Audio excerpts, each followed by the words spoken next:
Welcome into the Bleav in Steelers show. I'm Mark Bergin. He's two-time Super Bowl champion and Pittsburgh Steelers scout, number 24, Ike Taylor. IT, I see you're back in Orlando. Any day I get to talk to you is a good one. Talking now after the Steelers' first preseason game, a win over the Tampa Bay Buccaneers. It is good to see you. Excited to talk here on today's episode of the Bleav in Steelers show. Man, I was there live in person. When you want to talk about these preseason games, you want to check off the first team defense or offense, and Kenny Pickett and George Pickens look good, right? Yeah, 33-yard connection. Don't forget about Diontae Johnson either. I thought it was a masterclass of hopefully what's to come from the Steelers offense in the 2023 season. A 10-play, 83-yard drive capped off by that 33-yard touchdown pass from Pickett to Pickens, a combo I fully expect to see a lot in the 2023 season. And it was a great throw. It was a rocket throw, but it was an even better run after the catch by George Pickens. I mean, that's what George been doing all camp, Mark. And you got to see Diontae display his I can get open whenever I want to abilities, when it comes down to the route running. And we've been just trying to, we as in the Pittsburgh Steelers Nation, just been trying to see what Calvin Austin III looked like. And they say he's fast. And guess what he did on Friday? He ran right past somebody for a tutty. So it's just good to see the three young guys work with Kenny Pickett as well. Kenny going on the second year. We talked about it on our last show, Mark. Like, who are you looking for, Ike? And I was like, Kenny, man. Kenny looks night and day. So Kenny can stay healthy. Offensive line protected him well. And that's what you want to see as a coach. You want to see your first team, offense do them drives like that. And that's exactly what, the offense did on the first time on that 83-yard drive. But from a scout standpoint, you just want to see the growth and progression of guys from year one to year two. And this is exactly what we're doing. You want to see guys who in year 3 to 5, coming to their prime, coming to their own. And you start to see a little bit of that. You want to see rookie guys, the guys you drafted, can they contribute? Can they get on the field? And you start to see that, So I'm sure I'm about to be in your head, but I'm going to let you top it off. Yeah, Kenny Pickett going 6 of 7 on that opening drive, the lone drive. He was out there with the first team unit. And to me, too, we're really excited about the combo with George Pickens, but it was the timing with Diontae Johnson. We know what he can do underneath. He's a great route runner. He can get open regardless of what kind of coverage you throw against him. But remember, it was Mitch Trubisky who was the starter a year ago, and now Kenny Pickett gets to have a full training camp, a full offseason to where he's the guy. So for me, that's really important to her. Yes, I am excited for George Pickens and some of the other weapons on offense, but Diontae Johnson, who has been a Pro Bowl receiver before, Ike, the fact that he can get a rapport and a timing with his quarterback too, I don't want to discount that, as exciting as the touchdown was with George Pickens. Mark, you also got to look at it too. Like, Matt Canada finally this is third year in total, but this is first year really having a quarterback. His first year was with 7 Hall of Fame, Big Ben. But we all know, man, like seven gonna call what he won't call by the end of the day. And then on Matt Canada's second year, he had a carousel between Mitchell Trubisky, Mason Rudolph, and he get a rookie quarterback and Kenny Pickett. And for me, I'm just looking at it from afar. This is really like his first year, really having a quarterback who he can run his offense with. So it's going to be interesting to see from a Matt Canada standpoint too. But I feel like, the 3 years the 2 years he was here, he was getting some unjust criticism, so say. Just looking at it from afar, he finally gets a quarterback who he can run his offense with, not have to worry about a carousel.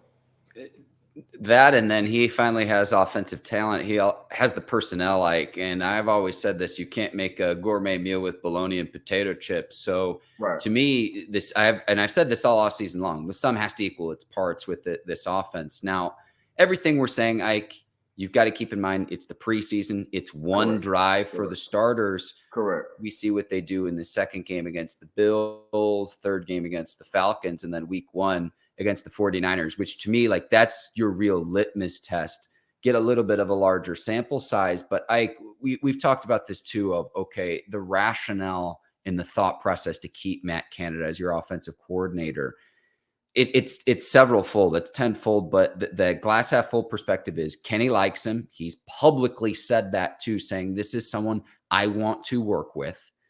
Had you brought in a new offensive coordinator, that's a new system, that's new terminology, new playbook, to where Kenny Pickett, you can build upon what was starting to grow towards the back half of last season. And then I've said this too, Byron Leftwich was the guy that a lot of Steelers fans wanted to see the team bring in as offensive coordinator, bring him back to Pittsburgh. Whether it was Frank Reich, there were a lot of great offensive minds out there. But if you achieve success this season with a new OC, Mike Tomlin's a defensive coach, you would be restarting that whole process of bringing in a new OC in 2024, because say they brought in Byron Leftwich. Let's live in that world for just a second, Ike. And he had achieved great success this season. He'd probably get hired as a head coach in 2024. So the reason you keep Matt Canada is for all of those reasons. I'm trying to keep my glass half full perspective, Ike, and I liked what I saw in the opener on Friday night. And if the Steelers can build upon that, that's going to be really, really exciting. And to me, you've got all the weapons to be able to do that. Yeah, I mean, that's the word I would use. You just used the word that was in my head, Bill. And that's what you want to see from not only a player's perspective, but from a coordinator perspective as well. So we shall see. From the end of last year to the beginning of this year, like you said, it's just one drive. So we'll see what goes on with this Buffalo Bills defense and what they got going on. But at the same time, it's just good to see, because it's been a lot of talk about the growth and development, not only on, Kenny Pickett and George Pickens, but also former Pro Bowl and probably one of the league's best route runners in Diontae Johnson. And we always wanted to see what a healthy Calvin Austin the third can do, and he's displayed that. We talked about speed, and that's exactly what he showed in between the lines, speed. So it's gonna be on Coach Matt Canada. We're definitely trying to give him as many weapons as possible to be successful as possible, because the more success we have, we all eat. So say from the top to the bottom when it comes down to that building. So I think things will work out perfectly fine, though.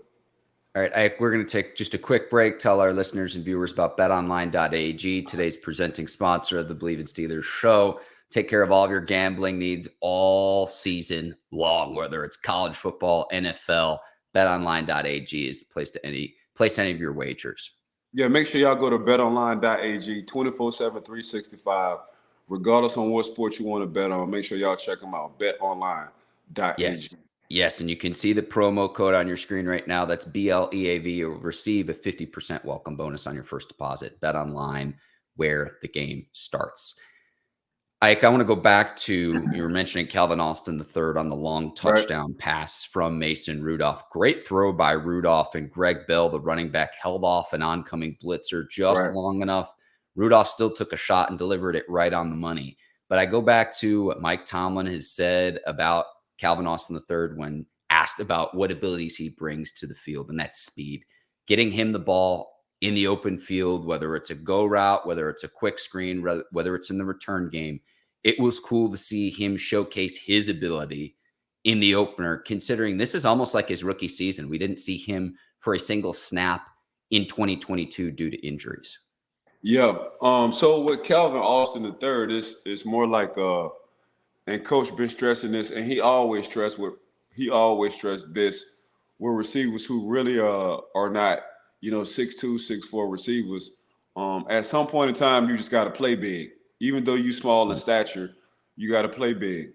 We asked Jaylen Warren to play big, even though he's not tall in stature, and he does. That's what he do. He plays big, and that's what Coach T been asking from Calvin Austin III. And the last week or week and a half, that's exactly what Calvin Austin has been doing. He's been playing big. Now, playing big for Calvin Austin is, going through that highway traffic in between, the safeties and the linebackers, and still catching the ball, knowing you might take a shot. So that's what he's been doing. Having a deep shot, acting like you're 6'4", 6'2", down the field when it comes down to them combat catches. That's exactly what Calvin Austin been doing. So it's just the consistency part you want to see Calvin do that. And as long as he's translating that on the field, we're going to be perfectly fine. But that's just the growth and development you and I are talking about right now on the show. You say watch the sideline, Ike, and after that touchdown pass, everyone was really, really excited. It's obviously a long touchdown, but it's an element of the Steelers offense. And it was the same thing with the long George Pickens touchdown too, like where the game-breaking plays that can take the top off a defense, keep a defense honest, that's been missing. We saw Anthony McFarland get into the mix too, to where the speed portion, Ike, is something that this offense is desperately needed, because it's been underneath. Because again, say what you want about Matt Canada, and I've been as big a critic as anyone, Ike, but did you have the personnel to be able to do that? And now that you do, and you get to see those things, you get to see elements of an offense that you haven't seen in previous seasons. I'm going into this season very, very excited, having seen those things. But for me, what I have written in my notes is speed, written in all caps, whether we're talking about Calvin Austin III, Anthony McFarland, who to me has solidified himself as the third string running back. Now, is he going to get that many opportunities offensively? No, probably not. But from a special team standpoint, he is going to need to contribute. And then, I'm not trying to wish an injury into an existence, but say if Najee Harris or Jaylen Warren were to get hurt, you need someone in there who's capable, who can help shoulder the load from carrying the football. And from what I've read in training camp and then what he did in the opener, Anthony McFarland did that. But again, what I want to emphasize, Ike, is the speed on offense that we've just been missing the last several seasons. Yeah. And that's something, I mean, to be honest with you, Diontae can run. Calvin Austin's speed, the third, is different kind of speed. We want to talk about 4.3s. That's a different kind of speed. And able to translate that from, combine speed to actual game speed, you're starting to see that.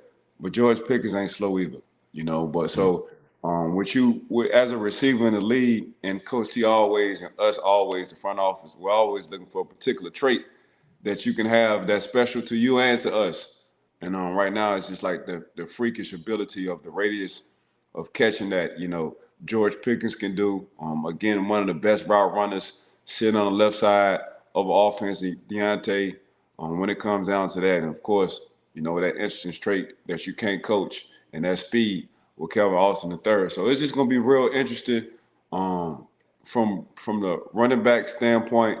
Anthony McFarland coming in, whenever they want him to come in, being a mismatch coming out the backfield, having that speed, getting to the sideline. You saw in the Tampa game, man, as soon as he saw some daylight towards that pot line, he just ran straight to it. And really nobody was in sight. So it's a little bit of everything. You do have to have speed. It is a threat if I'm a defensive coordinator, and I know somebody on that offensive side, especially on that perimeter side, has some kind of speed to make you think twice about a few coverages that you want to run, about blitzing, a high percentage if you was to blitz. So that speed is something, man, you can't coach, and it's definitely a threat from an offensive side, especially if you're a defensive coordinator. Knowing you might have somebody on the opposite side who can get past anybody that's on the field that you're on. So that definitely is a good trait, Mark. With McFarland as well, he's entering the final year of his rookie contract. So he's trying to fight for not just his survival with the Steelers, but his survival in the league. We've heard all offseason long about the value of NFL running backs, but carve out a role for yourself, and a role that Benny Snell has served the last several seasons. But there's that opportunity. And that was one of the questions I had coming into this season, Ike, was who is going to be the third guy behind Najee and Jaylen Warren? And right now it looks like it's Anthony McFarland. Now another guy too, just like Calvin Austin III, Mark, who's small in stature and got to play big. And playing big for him is running in between the tackles. We know you can bounce it on the outside. You can get, but what's going to happen when they just close that detour road, when you got to go in between the two guards and the tackle? So he's been challenged as well as running the inside. He's been doing a heck of a job. He understands them 3-4 yards when coach says 2nd and 6, and now it's 3rd and 2 and 3rd and 3. It helps the offense a lot. So that's exactly what he's been challenged to do as well, and he's been doing that too.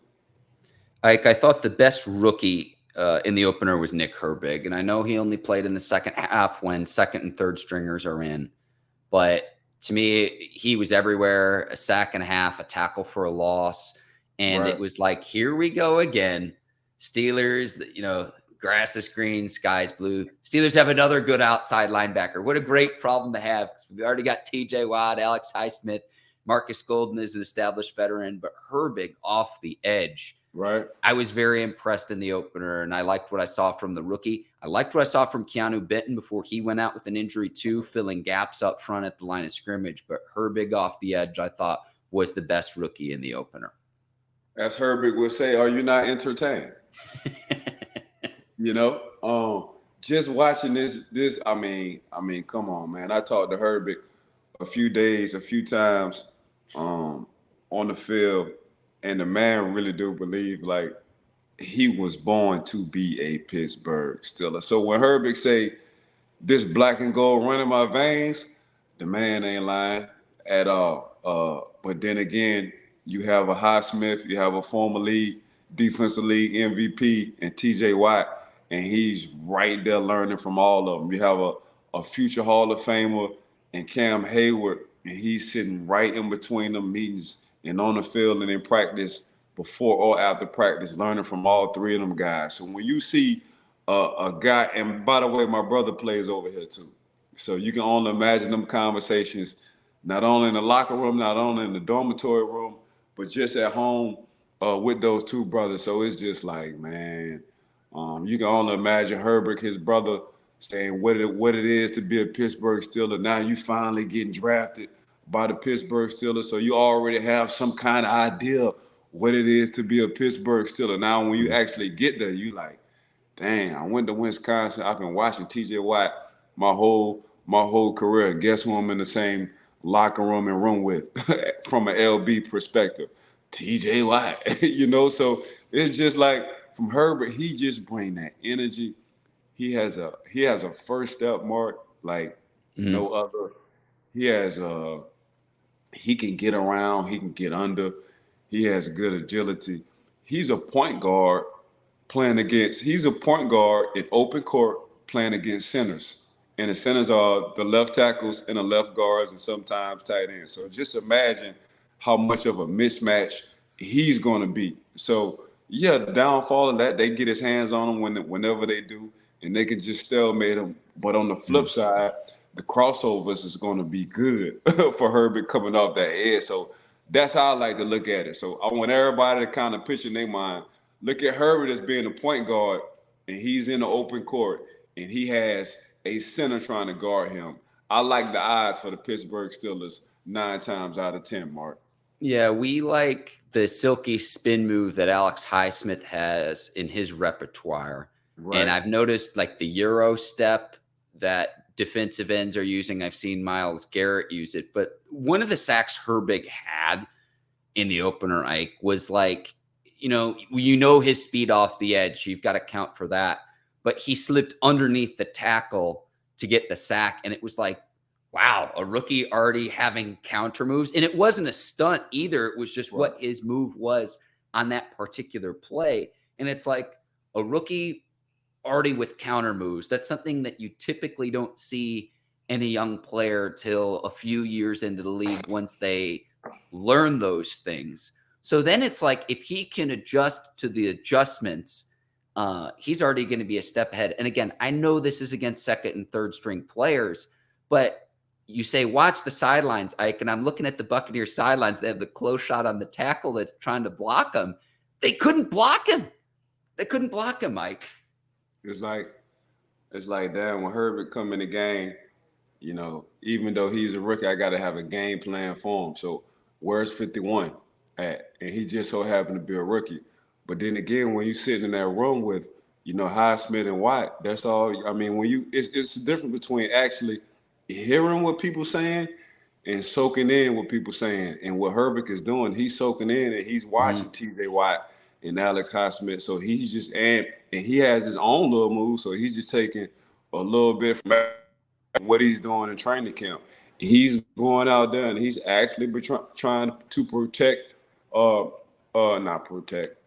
perfect his craft. So when you see that coming from Herbig, you like, man, this dude just get it. Man, he just get it. And that 4th round draft pick could be a heck of a steal. I know last time Pittsburgh had a 4th round draft pick, his last name was Taylor, coming out of Louisiana Lafayette. He wound up playing for 12 years and 2 Super Bowls. So I ain't no telling what Herbig gonna do coming from that 4th round from Wisconsin, as they say.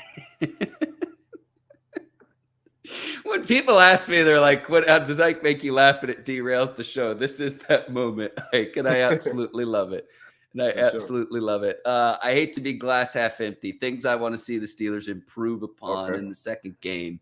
Got to talk about Kendrick Green some, Mike. I've told you I've been wary of him, and here's where I'm at with him because I could show one clip of a bad rep of any player. Okay. If Mason Cole gets injured, you're starting center. Do you have a backup that can come in and be capable? That's all I want to know. And he didn't get to play at fullback at all in the opener, which is fine. I know they've been doing that a little bit in preseason. It might be a specialized package. But can you be stout when, if your starting center goes down, if a guard goes down, are you stout enough? Are you ready to roll? And that's what I want to see with Kendrick Green. And I'm going to land here, and I know this is just my opinion, right? Right. That's what we get paid for, Mark. Talk to me.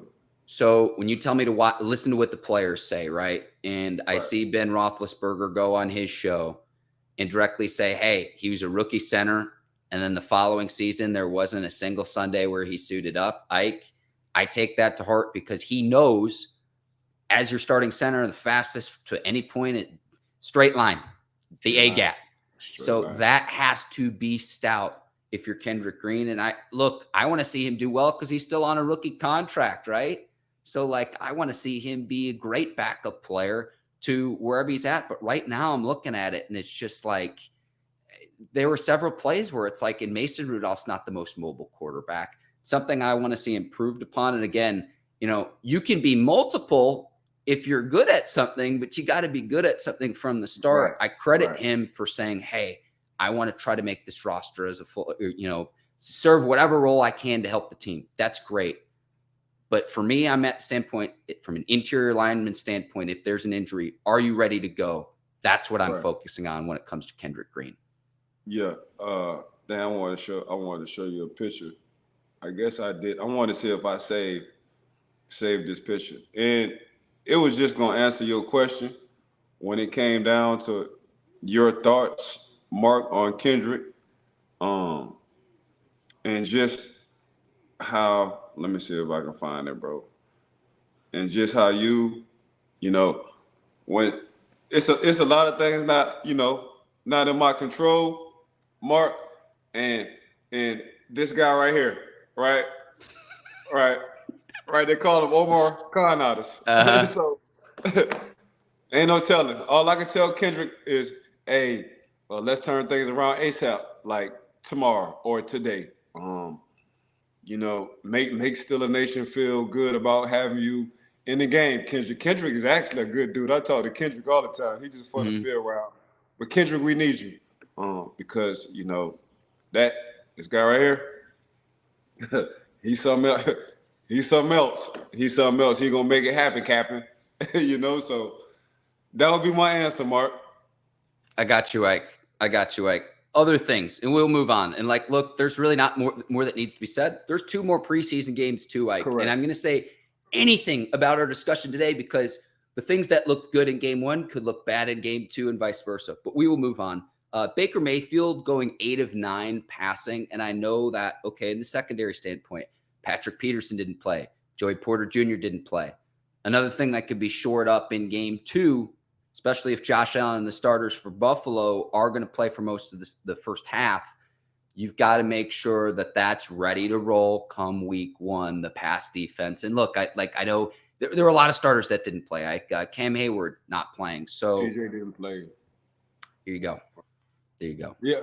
It's the game right here. Because the third game, ain't nobody going to play. None of your A-list celebs going to play in the third game. This second game, all your A-list celebs going to play. I'm just guessing. Because that's just usually what it is around the league. So this going to be the telltale right here, Mark. A-list versus A-list. Which celeb is bigger than the other celeb when it comes down to the Pittsburgh Steelers and the Buffalo Bills?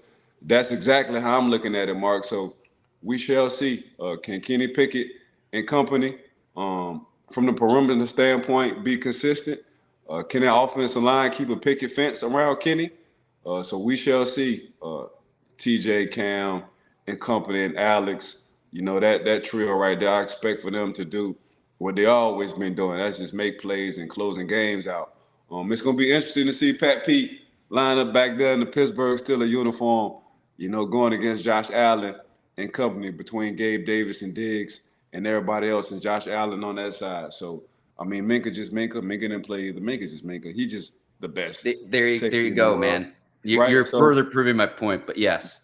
yeah, so we just gonna see. And then from that standpoint, that's when we get to looking at the depth in the second half on guys being consistent. So, hey Herbig, are we not entertained? Will that consistently run through your veins week after week? Can we count on you? So on when it comes down to depth, Joey Porter Jr. didn't play either. So I'm just guessing he might play when it comes down to this game right here. So it's gonna be an interesting game. That second game, since they cut a game off for the preseason, it used to be 4-9-3. So that second game is like the game where everybody gonna play your A-list celebs playing to the half. So we shall see, Mark. This is gonna be like a real live game, but only half of a half. So it's just gonna be interesting from a front office standpoint. All I can tell you, Mark, is just seeing the young guys being consistent. The guys that you drafted, the guys who are already the Pat Peets and TJ Watts, you just want them healthy. You want them making it to the season. So you already know what they're gonna do. The Minkas and all them guys, you know what they're gonna do. But the Herbigs, the Joey Porter Juniors, the Levi's, the Kawan Alexanders, the E-Rods, the new guys we acquired from the offseason. Them. Let's see what these guys do. Let's see how they respond, and I think they're gonna respond well. So, it's gonna be interesting, Mark. I can't wait to see. Yeah, I can't even imagine what that's like for you to see Patrick Peterson suit up for the Steelers, Joey Porter Jr. suit up for the Steelers, given that you knew who both of those players were well before they got into the league from when you were a player. I can't even imagine what that's like for you. Oh, man, Joey Porter Jr., ball boy. Seeing him at training camp. No, and really quickly, I saw Brooke Pryor's story. She had a lot of great quotes. You had a lot of really nice things to say about Joey Porter Jr. That story on ESPN.com. And Brooke, someone we've had here on the Bleav in Steelers show. But sorry, I'm sorry. Go ahead. No, good. Great seeing that in person too, Mark. Real cool as heck. We got to keep continuing to have on the show. Very insightful when it comes down to the Pittsburgh Steelers. But yeah, Pat Pete had him in high school. Brian B-Mac, y'all know him as Brian McFadden. That's his cousin. He wound up bringing him to Coach Shaw, and I thought he was in the league. Yeah, I was like, man, who this dude is? He was like, that's Pat Pete. He gonna go to LSU. He just a senior. He coming out of high school. I said, coming out of high school. I said, man, that boy built like LeBron James for real. He coming out of high school where they feeding him. So, and Pat Pete, Pro Bowl after Pro Bowl, we wound up acquiring him, and just Joey Porter Jr., man, just been knowing the dude since he was a baby. Now, he was looking up to me. Now, literally, he's taller than me. I'm looking up to him. So that's just it's just fun to see, Mark. It's the best. Also, too, we've got the picket fence, the wrath of Khan, the con artist swagging you. A lot of great analogies. We're going to have to create a Mount Rushmore of Steelers phrases. Like the standard is the standard. Like all day, Mark. Oh, man. What do you want to see in the second game, Mike? I mean, I've kind of outlined improvements I'd like to see, but in the Steelers' second game, is it the consistency, Ike? You were mentioning that earlier. That's from an offense standpoint, that's all I want to see. All right, what about defensively then? On the defensive side, the shutdown I'm expecting. Think about it. We got Cam Pro Bowl, TJ Pro Bowl, Alex should have hit the Pro Bowl. Then from a secondary standpoint, Pat P Pro Bowl, Minka All World. And this is a guy we don't talk about as much, and I will. Levi Wallace. You want to talk about a technician? He's not going to wow you. He's not going to jump 40. He's not going to run a 4.4 or 4.3. But being in position damn near every snap, Levi is in position every snap. The quiet assassin of the defense. And on that side, on that right side, playing the right corner, you got to have a guy not only one is willing to tackle, but who can damn near play man-to-man every play, because usually quarterbacks are right-handed, so the left side of your defense is going to be the strength, so say. So it's going to be a lot of one-on-ones when it comes down to that right corner, that backside. And all Levi been doing is just been handling his business every day, every night, just like that. So that's what I'm looking for. I'm just looking for a shutdown, low down, bully ball when it comes down to the defensive side. You acquired Elan from Miami. He led the league in tackles for losses. He's a bully. Kwan Alexander, that's just his MO. That's what he displayed, being a bully. Holcomb, when it comes down to the inside linebacker position, he's just super savvy. When it comes down to that, and even Mark Robinson, he's going into his second year. He ain't been doing nothing but just flying around. He's bringing that old school Lawrence Timmons kind of attitude towards that defense as well. So it's going to be very interesting, Mark. It's going to be the first when the band get back together, and this is going to be the first game against Buffalo. So the band is back together on defense. So we shall see. Added a few new members, and we're going to see what these members can contribute to this band. But as far as like the band, it's going to be interesting to see what this band do, Mark.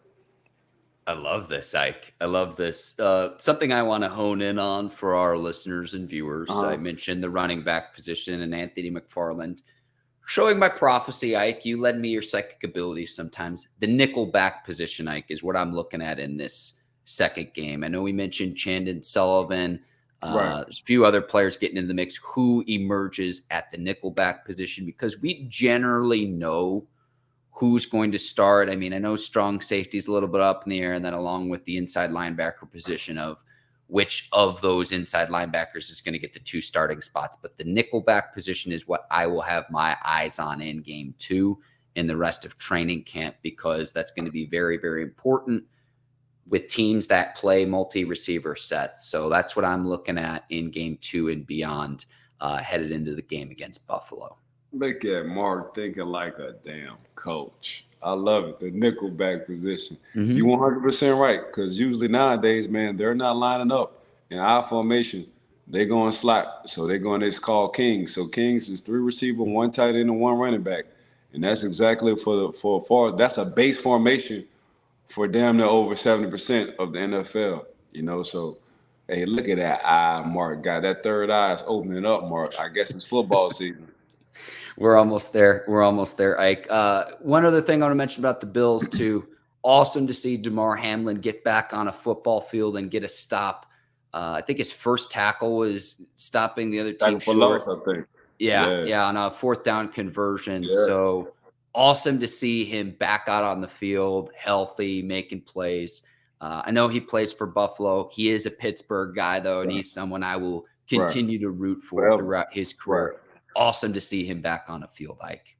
Yeah, man, God is good all the time. Yep. I mean, the man was breathless, and he went from breathless to the following year to getting back on the field and 4th and 1, making the play. So that's how I look at it, man. These are the stories right here, the comeback stories. First time I ever seen in history somebody lay flatline, and now he's on the field. But to see the way his team gathered, I really respect them 2 coaches shutting the game down, understanding this human is bigger than the game. And we all know Americans, man, we love football. We cannot wait till football season come around. It changes the mood of the world, to be honest, the mood of America, to be honest with you. And for everybody to have a heart that night, everybody in America had a heart, at least for the most, had a heart that night and understood what it was to shut the game down. And then you see teammates, and Stephon Diggs, fighting his way to get into the hospital, not even taking his uniform off. Man, I got to see my dog. That's just what it is. So it brought a lot of us together, it opened a lot of eyes. It's a hell of a story. And the man was trying to raise some money. Damar was trying to raise some money for his foundation, And, the good man worked in mysterious ways, Mark. I will say that. So he knew how good of a person Damar is, and he knew Damar's heart, and he had to do it his way. That's what I take from it. He had to do it his way. Now, it might not be a way that people like or want to see, but he did it his way, and now the man can contribute to the city of Pittsburgh and his community as many times as he wants to. So that's my take on Damar. It's just good to see Damar back on the field. You know, it's an untold story, so we shall see. But this is the first step. I always feel like the good man always have a plan. You and I always got a plan, Mark, on where we want this podcast to go. The good man got a better plan for us. We just got to be patient. That's how I look at it. So for Damar Hamlin, man, it's just good to see the man back. Good to see him like bring some of the world together, so say. And this is exactly what he's doing. He's doing it one breath at a time. But I think he's just doing it. He's doing it the way the good man wanted him to do it.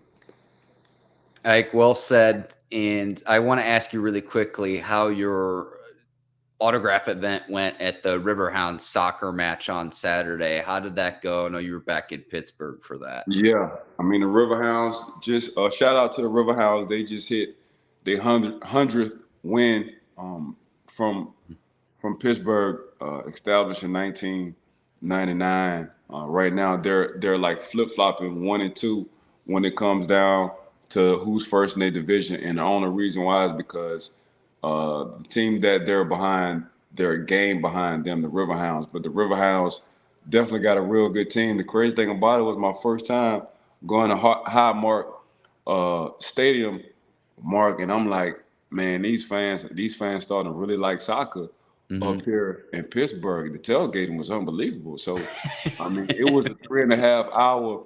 It was a 3.5 hour delay because we had to make sure the weather was straight, and these fans stayed there. So it says a lot. It just says a lot about the city of Pittsburgh. The city of Pittsburgh is just whatever sport comes in the city of Pittsburgh. This is just what the city of Pittsburgh love to do. It just loves supporting the sport of Pittsburgh because that's family time. I don't think people understand how Pittsburgh is built. When you want to talk about baseball, football, hockey, and now soccer, when you want to talk about tailgating for a Pittsburgher or a Yinzer, it's family time. You know, so it's not going on vacations. It's not sitting at home watching. It's like actually getting out there, and this is a family event. So you saw a lot of cornhole. You saw a lot of card playing. You saw a lot of grilling out there. And this is like during the rain. Now, it wasn't raining like hard, Mark. It was like drizzling. But at the same time, you saw a lot of kids with their uncles and aunties. You saw a lot of grandmas sitting underneath the tents and grandpas. Like, and it just hit me like, oh, this is what the city of Pittsburgh really is. The city of Pittsburgh, when it comes down to tailgating, it's an actual family event. This is a reunion. Hey, meet me at the Riverhounds Stadium, Highmark, at 10 o'clock in the morning. Grandma and Grandpa gonna be there. Y'all need to be there. So that's what I took from just observing, just from tailgating. Then when I played, just from tailgating, period, Mark. I mean, one of the guys I know, he upgraded his bus. He spent like 75 grand just upgrading his bus to make sure he take care of everybody. So the Riverhounds, man, thanks for inviting good old Ike T. I appreciate everybody from coming out for the autograph sign. I had a good time. Yeah. Like we lost you for just a second here. We can see your picture here. Let's work to get you back here in just a second. See? I'm back. We got you. We'll wrap up here. But yeah, what I want to say too, the city of Pittsburgh having the same color scheme for all of the teams, the black and gold, genius. Genius. Yeah. You already know. That's the trademark. Soon as you see black and gold, the first thing you're going to think, if you know anything about sports, is Pittsburgh. Yeah. Yeah. I could talk to you till sundown about what I've seen in my experiences living in SEC country with tailgating. But let me just, I'll leave you with this. You haven't lived till you've seen a chandelier hung from a tailgate. And I'll leave you with that, man. That's different. Ike, you're the absolute best. I want to thank you, the Bleav Network. Today's presenting sponsor, BetOnline.ag. Again, they'll take care of all of your wagering needs this football season. Ike, you're the absolute best too. If there's anyone else I'm missing, please feel free to weigh in here. No, I want to appreciate you, Mark. Of course, Bleav in Steelers podcast. Got to thank BetOnline.ag for been rocking with us since day one. Anytime, any sport, whatever y'all want to bet on, make sure y'all go to BetOnline.ag. All right, before want to thank everybody for just tuning in to Mark and I. We're going to keep reeling y'all in with this good information, being entertainment. And yes, football is back in the building. And Ike, the plan for a week from today, we've got a really high-profile guest 2 weeks from today. Correct. Let me check that. 2 weeks from today. So Correct.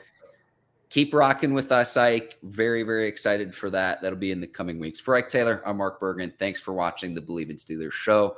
We'll see you next time. Until then, take care. So long, everybody. Peace. This way.